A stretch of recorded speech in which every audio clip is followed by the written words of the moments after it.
Bé, Jordi, moltes gràcies per concedir-nos Bon dia, l'entrevista. A vosaltres de pujar. Volem començar en què facis un balanç del primer any. Com ha estat? Quina valoració fas?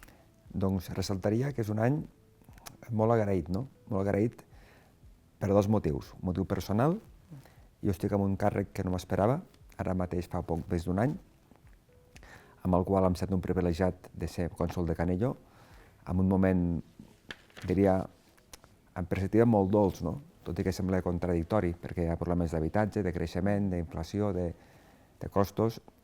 En general, si mires la història de Canello, és un moment molt dolç, amb el qual hi ha feina per tots, el comú està sanejat, hi ha recursos per fer projectes, i diré que és una parròquia que està de moda tant a nivell social com a nivell turístic, no? Quines estratègies a nivell de comú intentaries com promoure per tal de trobar l'encaix entre la crisi d'habitatge i que n'hi ha pisos a Canello, perquè està clar, però que la zona cèntrica de les feines estigui a la capital o a les parròquies cèntriques. Com trobaries les estratègies per treballar? Bé, a Canello aquests últims 10 anys ha crescut de 3.000 a 6.000 persones, no? Això vol dir que molta gent ha pujat a viure a Canello, inclús a treballar a Canello, que això és un fet també bastant nou, no? És cert que actualment el límit de l'habitatge també ha arribat a Canello, tenim dificultats per buscar nous habitatges o que la gent de Canello d'Andorra pugui trobar nous habitatges a Canello, com a altres llocs del país, amb molta saturació d'aquest mercat d'habitatges. Però també és cert que el poble de Canello, la parròquia de Canello, ha ofert moltes solucions a persones residents, a persones temporeres i a persones no residents. Actualment, el que s'enfoca més és col·laborar amb el govern en el sentit de donar suport a aquesta política de construcció, de rehabilitació d'edificis d'habitatges o d'hotelers amb desús que s'han reformat i s'estan reformant. A Canello hi haurà properament un hotel Pellicer que s'ha reformat i ubicarà una vintena d'habitatges. I també des de Canello veiem que la llei Òmnibus ens implicarà un canvi d'usos de certs apartaments turístics, no? Que estan enfocats que no compleixen la quota que s'ha establert del 30% dels habitatges i per tant que uns 300 apartaments turístics, si no es poden, si es lloguen, sortiran d'aquest mercat turístic. I per altre costat estem treballant des de fa dies en un projecte de pisos o de blocs d'habitatges per temporers de la mà de l'estació d'esquí d'Encisa, perquè això pugui ser una realitat la propera temporada d'hivern, si és possible, i això permetrà també alliberar edificis d'habitatge que l'estació avui ha de llogar pel seu personal. Això vol dir que podem alliberar potser fins a 200 places d'habitatge que avui ocupen personal de l'estació cap a personal o cap a persones residents del país. Heu trobat un al·licient cap als propietaris dels pisos turístics, perquè, clar, s'alliberaran, i això vol dir que no poden continuar explotant la part turística d'aquest habitatge. Quin al·licient heu trobat des del comú? I l'altre és els pisos destinats als treballadors temporers, quan sigui temporada baixa, què passarà en aquest punt? Bé, el tema de l'al·licient és un tema més general, no? Jo crec que el comú no ha tingut aquí les eines per poder ni decidir ni proposar participar d'aquesta solució de la llei Òmnibus que elimina del mercat turístic uns apartaments turístics. Tenim el Tarter, Soldeu, Encamp al Pas de la Casa, i amb aquests tres nuclis això fa quasi el 95% dels habitatges turístics del país. Llavors fa que, clar, no és evident pujar a viure a Soldeu, al Pas de la Casa o a Incles. Llavors, quan això no pugui ser possible, que es puguin posar al mercat de lloguer o que no s'hagin llogat, doncs aquest habitatge no perd l'ús de turístic. Això és una garantia important pels propietaris que han invertit en aquest negoci i, per tant, que no perden aquesta llicència de forma automàtica en el cas que no es puguin llogar aquests habitatges. I, per altre costat, el fet que els apartaments, diguem, de 5 estrelles, com es diu, o els més qualitatius adquirits recentment, fa molts pocs anys, tinguin fins a 5 anys per poder-se reconvertir, també és una garantia addicional. Parlem en general de personal de l'estació o de l'activitat de l'estació. I l'estació d'esquí d'en Soldeu al Tarter, d'Encisa, ha de donar també activitat durant tot l'any, no? Llavors, ja sigui amb personal propi o inclús podrien ser clubs o grups d'estudiants que puguin fer estatges esportius aquí a Canelló, doncs es pot omplir aquests apartaments amb un ús més de formatiu, educatiu o d'altres tipus de persones vinculats sempre, entenem, al món de l'estació d'esquí. I en quant a l'aixecament de la moratòria de les bordes i les cabanes, quina és la garantia de creixement sostenible que té la parròquia?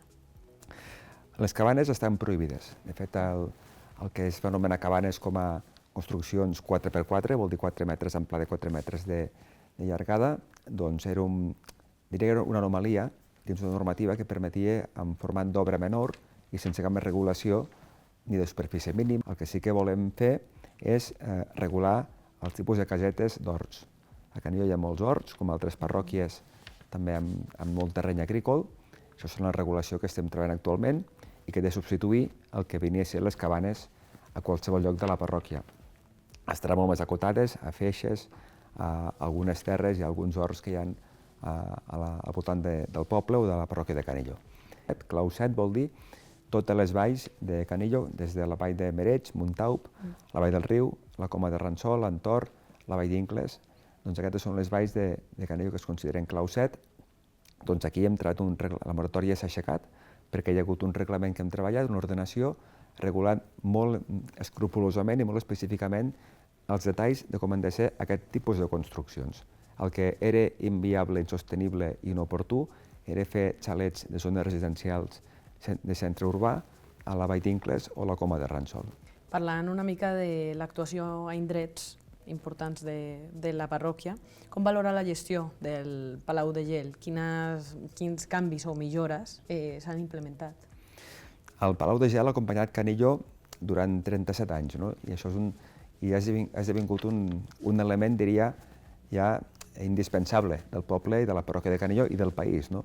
Ha sigut un referent durant molts anys, ha sigut encara l'única pista de gel que hi ha a Andorra, i el Palau de Gel ha tingut moltes etapes, però el Palau de Gel, després d'uns anys de molt creixement, va haver uns anys d'estancament, diria, amb el qual hi havia poca activitat, amb pocs nous socis, s'havia una mica estabilitzat cap als clubs de patinatge, que sempre han sigut molt actius, no? I també la piscina, que tot s'ha de dir era una piscina molt deficitària, energèticament parlant.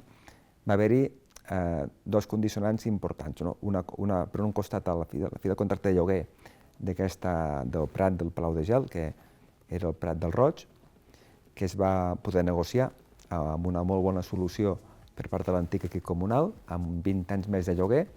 Això va possibilitar fer unes obres i unes inversions molt importants al Palau de Gel, que van ser d'uns 6 milions d'euros aproximadament, per posar al dia tota la instal·lació tècnica, de fred, energètica, plaques solars, nova piscina amb molta menys capacitat d'aigua, tot amb doble revestiment per aïllament de les parets tèrmiques, una nova maquinària de fred del Palau, la pista és completament nova, encara que no ho sembli, és completament nova la pista de gel del Palau de Gel, i això vol dir que tenim unes instal·lacions al dia per als propers 20 anys sobradament, no? A més, durant aquest període, aquests últims 4 anys, ha estat Encisa que ha liderat el projecte del Palau de Gel d'Andorra, i ara toca el Palau de Gel d'agafar una nova empenta, que vol dir una direcció pròpia. Per això va començar la nova directora fa unes 3 setmanes per pilotar aquest projecte del Palau de Gel d'Andorra, i alhora invertir l'any que ve ja amb nous equipaments turístics i visibles, no? Com són una nova entrada, un nou restaurant, un nou gimnàs, una nova plaça i nous vestidors. Això et permetre fer el Palau de Gel 2.0, quasi bé, i permetre ja tenir un Palau de Gel durant els propers 20 anys actualitzat amb nous serveis de cara al públic, de cara al turista i de cara al resident i la part social de Canelló. Ara has parlat d'Encisa i l'autorització per hipotecar els béns patrimonials. Quina és la visió sobre aquest tipus de mesures financeres? Bé, Encisa és una empresa que requereix molta inversió, com tot el món de l'esquí. Aquí ens actualitzem o veig que deixem de ser competitius i per tant Encisa no té alternativa que invertir, i el Comú i Crèdit Andorrà, que són els dos socis majoritaris d'Encisa, tenen molt clar aquesta visió i van de la mà per continuar recolzant el projecte d'Encisa de la neu i de la muntanya, no? Perquè Encisa té la vocació no només estació d'esquí, sinó també estació de muntanya durant tot l'any. No? Per això el tema de l'estiu és molt important també per Encisa, per buscar productes d'estiu, i és el que està fent per oferir als nostres visitants una alternativa també a l'estiu per pujar a l'estació, a les muntanyes i conèixer el país. No? Doncs al final, Encisa ha tingut aquests últims, diria, 5-10 anys, dos grans projectes, a part de les inversions recurrents, inversió d'innovació en particular, no? Innovació i actuacions d'instal·lacions, jo diria, o tres grans projectes. No?